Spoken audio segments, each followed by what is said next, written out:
I recently did a video about a game I played as a kid called Ace of Aces, where you use these picture books to simulate World War I aircraft combat.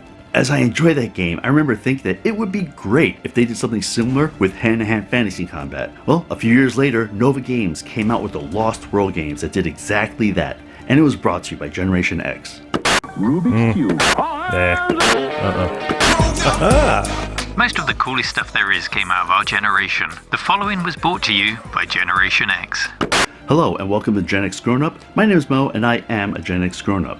Lost Worlds is a game that simulates hand-to-hand combat in a fantasy setting. And what made it so innovative is that it took some of the mechanics that Nova Games used in a successful Ace of Aces series and created a new system that takes into account the additional variables that come into play with hand-to-hand combat. If you haven't yet, we would really appreciate it if you would hit that subscribe button and follow our channel. It's the best way of telling us that you like what we do and you want us to keep going.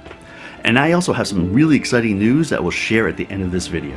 Okay, so let's get back to Lost Worlds. Like Ace of Aces, the game uses picture books that show the position that your opponent is in. But how it's different is that each character has a card with the moves that you can perform. So if you were playing the skeleton with a scimitar and a shield, I would have the skeleton player card, which has all the combat moves my character can perform, and I would give the person I'm playing against the skeleton book. And I would have the book for the character that I'm fighting. Now I know it sounds complicated, but it's really not. Let me go through a really short example. Okay, so let's have the skeleton fight the bandit in chainmail. Both players open their books to picture 57, which shows that both fighters are at extended range and blocking. This is the default starting position, by the way. I first check the bottom of the picture to see if there are any special instructions, and I see that it says, tell opponent, do only extended range next turn. My opponent looks at their book and does the same. Since we are starting on the same page, we are both limited to extended range actions, which are the ones at the bottom of the card. So the skeleton decides to charge. He checks his card and sees that it references page 50. The man decides to be more cautious and does a block and close, which references page 56. So we both turn to the page that was referenced, and then we tell each other what page we're on. We find the number for the page that the other player is on, and then go to the page it references. In this case, we wind up on page 39 in the skeleton book, and page 17 in the man's book. And like magic, I see that the skeleton is charging and the man is blocking high. So play continues, but you notice that the pictures have new restrictions.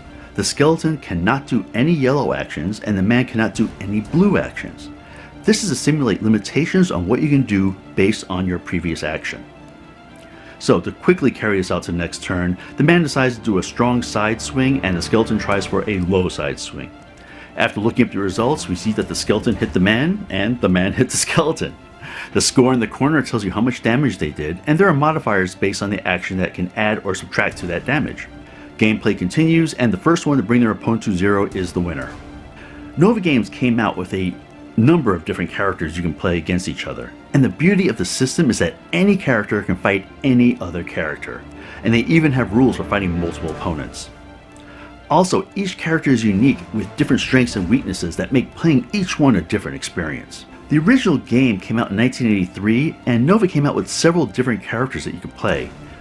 Things dropped off for a while and it had a small resurgence in the early 2000s with a couple of different publishers, and there have also been a couple spin-off games that came out as well.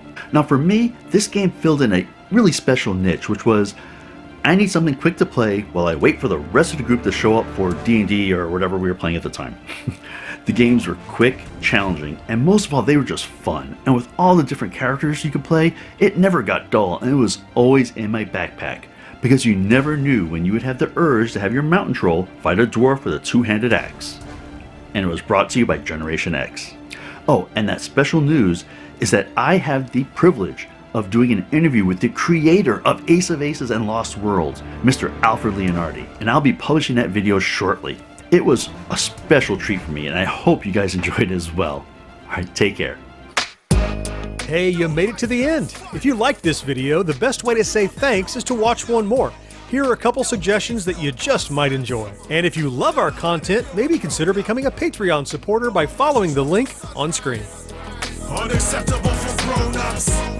Your dinner cannot just be french fries.